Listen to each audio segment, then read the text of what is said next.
Pension update. NPS v OPS आज सुबह सुबह ही केंद्रीय कर्मचारी की किस्मत है अब चमक चुकी है। लेकिन दोस्तों पेंशन स्कीम को लेकर सरकार ने किया है बड़ा बदलाव।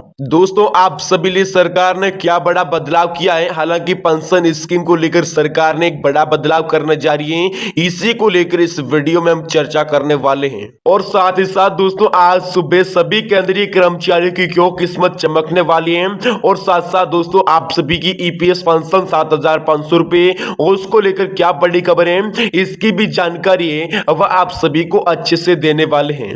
वैसे बात की जाए तो दोस्तों आने वाले दोस्तों वित्त वर्ष 2024-25 में सरकार दोस्तों नेशनल पेंशन सिस्टम दोस्तों हालांकि इसके तहत दोस्तों सभी केंद्रीय कर्मचारियों को अब बड़ी खुशखबरी दे सकती है। यह खुशखबरी एनपीएस में शामिल होने वाले सभी केंद्रीय कर्मचारियों को पेंशन की अब पक्की गारंटी के तौर पर हो सकती है।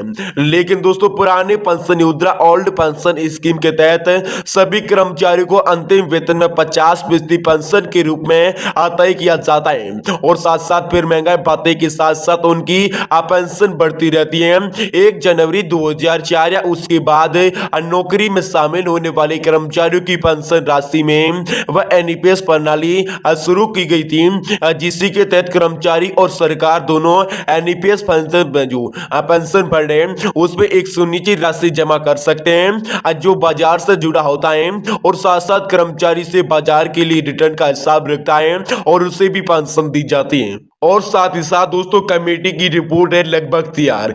दोस्तों पिछले साल कई राज्यों में दोबारा फिर से पुरानी पेंशन योजना ओल्ड पेंशन स्कीम लागू करने की घोषणा के बाद केंद्र सरकार ने एनपीएस की समीक्षा की थी। लेकिन दोस्तों वित्त सचिव की अध्यक्षता में एक समिति का गठन किया था।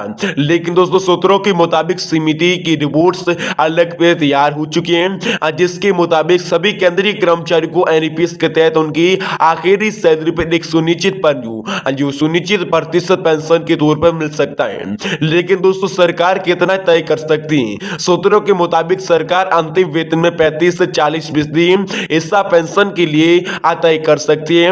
हालांकि इसी फैसले के साथ साथ सरकार वित्तीय स्थिति है वह बोझ भी पड़ेगा, क्योंकि सरकार है वह आज से कर्मचारी ऐसे होंगे जिनके एनपीएस फंड में अंतिम वेतन में 35 से 40% जो परसेंटेज है उसमें जो भी निर्धारित हो सकता है और साथ साथ पेंशन के रूप में नहीं दिया जा सकेगा। ऐसे मामलों में फंड में इस राशि प्राप्त हुई थी न्यूनतम जो निर्धारित राशि है पेंशन की राशि है उसके अंदर सरकार द्वारा अपने खजाने को पूरा किया जाएगा। मान लीजिए किसी व्यक्ति की अंतिम वेतन है वह 1 लाख रुपए और साथ साथ सरकारी अंतिम वेतन का 40% तय करती है, उससे 40,000 रुपए की पेंशन दी जाती है। लेकिन दोस्तों एनपीएस फंड का एक रिटर्न होता है उससे प्रति माह केवल 35,000 रुपए का भुगतान किया जाता है। लेकिन दोस्तों इसके रुपए में आने वाले खजाने भी करेगी। लेकिन ओपीएस की तरह एनपीएस में महंगाई भत्ते के साथ नई जोड़ने का सरकार कोई इरादा नहीं है। इससे पहले दोस्तों सरकार ज्यादा आर्थिक बोझ भी पड़ेगा। लेकिन दोस्तों हितधारकों के साथ साथ प्रस्तमन हालांकि ओपीएस ओल्ड पेंशन स्कीम के तहत सरकारी कर्मचारियों को पूरी तरह से करदाताओं को तो पेंशन दी जाती है। इससे के साथ साथ क्योंकि सरकार पे इसका उनका कोई वित्तीय योगदान नहीं है। लेकिन दोस्तों महंगा भत्ता डीएल अलाउंस बढ़ने पर सभी कर्मचारियों को बढ़ती और से साथ साथ इसके साथ साथ सरकारी खजाने पर दबाव पड़ेगा।